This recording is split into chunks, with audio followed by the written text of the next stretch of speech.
नमस्कार. न्यूज डंकामध्ये मी महेश विचारे आपल्या सगळ्यांचं मनपूर्वक स्वागत करतो. मित्रांनो, न्यूज डंकाच्या सर्व प्रेक्षकांचं, सर्व वाचकांचं खूप खूप अभिनंदन. आणि केवळ तुमचंच अभिनंदन नव्हे तर संपूर्ण देशाचं अभिनंदन, शास्त्रज्ञांचं अभिनंदन. आणि याचं कारण आपल्या सगळ्यांना माहिती आहे. चांद्रयान-3 ही मोहीम, ज्याचा आज अत्यंत महत्त्वाचा टप्पा होता 23 ऑगस्टला, ज्या वेळेला हे चांद्रयान तिथे लँड होणार होतं चंद्रावर, आणि ते सुद्धा दक्षिण ध्रुवावर, आणि ते अत्यंत यशस्वीरित्या लँड झालं. तो क्षण आपण सगळ्यांनी अनुभवलेला आहे. टी व्हीवर किंवा वेगवेगळ्या माध्यमातून आपण हा क्षण पाहत होतो. प्रत्येक क्षणोक्षणी 1-1 किलोमीटर जसजसं हे यान खाली उतरत होतं हे आपण पाहत होतो, आणि हे सगळं आपण डोळ्यांनी पाहिलेलं आहे. आज हा असा क्षण समस्त भारतीयांसमोर आलेला आहे की आपण हे यश पाहतोय. एक मोठा ऐतिहासिक असा ठेवा आपल्याला मिळालेला आहे या निमित्ताने. चांद्रयान-3 ही मोहीम, ज्याचा जवळपास गेल्या महिन्यापासून आपण त्याची चर्चा ऐकत होतो, जेव्हा रॉकेटच्या माध्यमातून हे यान झेपावलं, आणि त्यानंतर आपण रोजच्या रोज त्याचे अपडेट पाहत होतो. आणि तो दिवस 23 ऑगस्ट होता, ज्या दिवशी हे लँड होणार होतं. त्यामुळे सकाळपासूनच प्रत्येकाच्या मनामध्ये धाकधूक होती. आणि अगदी प्रत्येकाच्या मनामध्ये, जसं तुम्हाला आठवत असेल की क्रिकेट हा खेळ जो आहे हा भारतामध्ये इतका लोकप्रिय आहे की ज्या वेळेला भारत पाकिस्तान सामना असतो, वर्ल्ड कपची अंतिम फेरी असते, त्या वेळेला आपण पाहत असतो की संपूर्ण देशाचे डोळे हे टी व्हीकडे लागलेले असतात. सकाळपासून त्याची चर्चा सुरू असते की काय होईल, कोण जिंकेल, कशा पद्धतीने खेळ होईल, कोणाचं शतक होईल. या प्रत्येक गोष्टीची जशी चर्चा असते तशीच अगदी चर्चा, तशीच धाकधूक, तेच कुतूहल, तीच उत्सुकता जी आहे ती आपल्याला चांद्रयान-3 मोहिमेच्या या 23 ऑगस्टच्या टप्प्याच्या दिवशी सुद्धा पाहायला मिळाली. सकाळपासून याची चर्चा होती. अगदी किती तास राहिले तिथपासून सगळ्या ठिकाणी ते दाखवलं जात होतं. अनेक ठिकाणी त्याचं लाईव्ह चित्रीकरण जे आहे ते ठेवण्यात आलं. विद्यार्थ्यांनी त्याचा आनंद घेतला, वेगवेगळ्या वयोगटातल्या लोकांनी आनंद घेतला. त्यामुळे हा क्षण जो आहे तो आपल्यासाठी अत्यंत वेगळा आहे, ऐतिहासिक क्षण आहे. चंद्राच्या दक्षिण ध्रुवावर पोहोचणारा पहिला देश म्हणून आपली नोंद झाली, आणि ही सर्वात अभिमानाची गोष्ट आहे आपल्या सगळ्यांसाठी. त्यामुळे शास्त्रज्ञांनी यासाठी जी काही मेहनत घेतली, अनेक वर्ष ते मेहनत घेत होते. यापूर्वीच्या ज्या काही मोहिमा झाल्या त्याच्यामध्ये आपल्याला काही अपयश आलं, त्यात काही त्रुटी राहिल्या, दोष राहिले, ते दोष दूर करून आपण ही चांद्रयान-3 मोहीम राबवली, आणि त्याच्यामध्ये हे यश मिळवलेलं आहे. त्यामुळे हे सगळ्यांचं यश आहे, संपूर्ण देशाचं यश आहे. आणि याचे अनेक पैलू आहेत. नरेंद्र मोदी यांनी भाषण केलं यानंतर, हे सगळं झाल्यानंतर चांद्रयान मोहीम यशस्वी झाली, ते यान जे आहे ते लँड झालं. त्यानंतर दक्षिण आफ्रिकेहून नरेंद्र मोदी बोलले, आणि ते म्हणाले की विजयाच्या चंद्रपथावर नेणारा क्षण आहे हा. आपल्याला एक वेगळी ऊर्जा देणारा, वेगळी प्रेरणा देणारा असा क्षण आहे, असं ते म्हणाले. आणि ते खरं आहे. ही समस्त देशवासियांची भावना आहे की हा जो क्षण आहे हा आपल्याला एका विजयाच्या चंद्रपथावर नेणार आहे, एक वेगळ्या टप्प्यावर आपल्याला नेणारा क्षण आहे, एका वेगळ्या शिखरावर नेणारा क्षण आहे. कारण संपूर्ण देशवासियांचं तर लक्ष होतंच, पण जगभरातल्या इतर देशांचं सुद्धा लक्ष होतं की भारत कशी कामगिरी करतो. कारण आज भारताचा सगळ्या ठिकाणी बोलबाला आहे. आज आर्थिक क्षेत्रामध्ये आपण प्रगती केली आहे, आणि मग या चांद्रयान मोहिमेत आपण काय करणार आहोत याकडे लक्ष लोकांचं होतं. आसपासचे जे छोटे छोटे देश आहेत ते सुद्धा भारताकडून प्रेरणा घेत आहेत.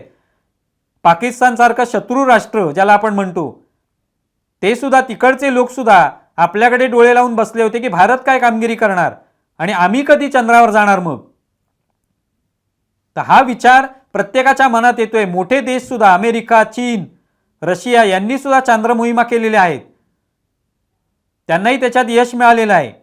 तेव्हा हा चौथा देश ठरतोय तो कशी कामगिरी करतो याकडे संपूर्ण देशाचं लक्ष होतं, आणि भारताने ती कामगिरी करून दाखवली. भारतीय शास्त्रज्ञांनी ती कामगिरी करून दाखवली. आज घराघरामध्ये आपण पाहतोय सकाळपासून अनेकांनी पूजा ठेवल्या, पूजापाठ ठेवले, मंत्रोच्चार केले, अनेकांनी वेगवेगळ्या पद्धतीने प्रार्थना केल्या, आणि त्यातून एक सकारात्मक ऊर्जा तयार झाली. ही सुद्धा आवश्यक असते, आणि त्यातून भारताने हे यश मिळवलेलं आहे. त्यामुळे घराघरामध्ये या मोहिमेचा जल्लोष आज साजरा होतोय. आज दिवाळीला 2 महिने आहेत अजून, पण 23 ऑगस्टलाच ही दिवाळी संपूर्ण देशभर साजरी करण्यात आली. फटाके वाजवण्यात आले, पेढे भरवण्यात आले, मिठाई वाटण्यात आली. ठिकठिकाणी आपण ढोल ताशे वाजवताना लोक पाहतोय. जसं एखादा सामना जिंकल्यावर आपण करतो तसंच अगदी वातावरण संपूर्ण देशात आहे. तेव्हा हा ऐतिहासिक क्षण आपण या ठिकाणी बघतो आहोत, जो आजच्या पिढीला जो बघायला मिळालेला आहे ते खरोखरच भाग्यवान म्हणायला पाहिजे. आणि यातून आपल्याला एक आंतरराष्ट्रीय स्तरावर एक लोकमान्यता मिळालेली आहे.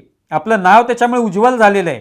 आपल्या शास्त्रज्ञांकडे, अवकाश संशोधनाकडे बघण्याचा एक दृष्टिकोन जगाचा बदलणार आहे. याच्यामुळे आपली जी तरुण पिढी आहे त्यांच्यासाठी एक नवीन मार्ग उपलब्ध झालेला आहे. ते सुद्धा आज अवकाश संशोधनामध्ये येतील. अवकाश संशोधनातून जगाच्या वेगवेगळ्या ठिकाणी किंवा अवकाशामध्ये सुद्धा वेगवेगळे जे प्रयोग होतात त्याच्यामध्ये ते सहभागी होतील. त्यामुळे हा जो काय प्रयोग आपण करून पाहिला आणि त्यात आपण यश मिळवलं, त्याचा आपल्या या तरुण पिढीला मोठ्या प्रमाणावर फायदा होणार आहे. जगामध्ये अनेक देश आज अशा पद्धतीने मोहिमा करण्यासाठी इच्छुक आहेत. तिथे आज आपली तरुण पिढी जाऊ शकते. त्यांना त्यानिमित्ताने एक चांगलं संधी उपलब्ध होऊ शकते. त्यांच्यासाठी दरवाजे खुले होऊ शकतात आणि त्या माध्यमातून आपण या मोहिमेकडे पाहिलं पाहिजे. तेव्हा ही मोहीम जी आहे तिने भारताला एक मोठा इतिहास रचून दिलेला आहे. हे सगळं आपण सुवर्णाक्षरांनी लिहून ठेवण्याजोगं आहे. आणि एक प्रकारे आपण केलेला हा जो प्रयत्न आहे त्याचं जेवढं कौतुक करता येईल तेवढं कमीच आहे. आज जग कौतुक करते. तुम्ही इस्रोचं ट्विटर हँडल पाहिलं असेल. त्या ट्विटर हँडलवर जेव्हा त्यांनी पहिली प्रतिक्रिया दिली की चांद्रयानानेच आपल्याला मेसेज पाठवला की मी तिथे पोहोचलो आणि तुम्ही तिथे पोहोचला आहात, हा इस्रोने मेसेज पाठवला, त्याला तुम्ही पाहिलं तासाभरामध्ये जवळपास 1 कोटी लोकांनी तो मेसेज बघितला. म्हणजे किती चांद्रयानाबद्दल लोकांच्या मनामध्ये कुतूहल होता पहा. जवळपास त्याच्यावर लाईक्स जे आहेत तेच जवळपास 80 लाख वगैरे लाईक्स जे आहेत ते मिळाले आतापर्यंतच्या एकंदरीत तासाभरामध्ये. ते हे यश जे आहे ते दाखवून देतं की सगळ्या भारतवासियांमध्ये किती कुतूहल होता याच्याबद्दल, किती इच्छा होती, किती उत्सुकता होती. आणि एक बदललेला भारत या निमित्ताने आपल्याला पाहायला मिळाला. एक वेगळी ऊर्जा या निमित्ताने पाहायला मिळाली.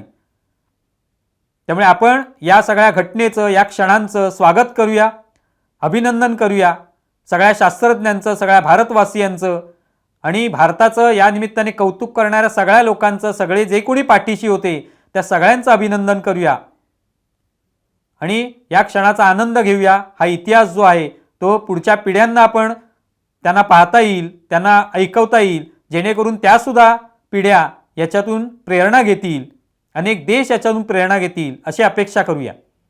तुम्हाला व्हिडिओ कसा वाटला हे जरूर कळवा. आमचा व्हिडिओ जास्तीत जास्त लाईक करा, शेअर करा आणि आमचं यूट्यूब चॅनल सबस्क्राईब करा. धन्यवाद.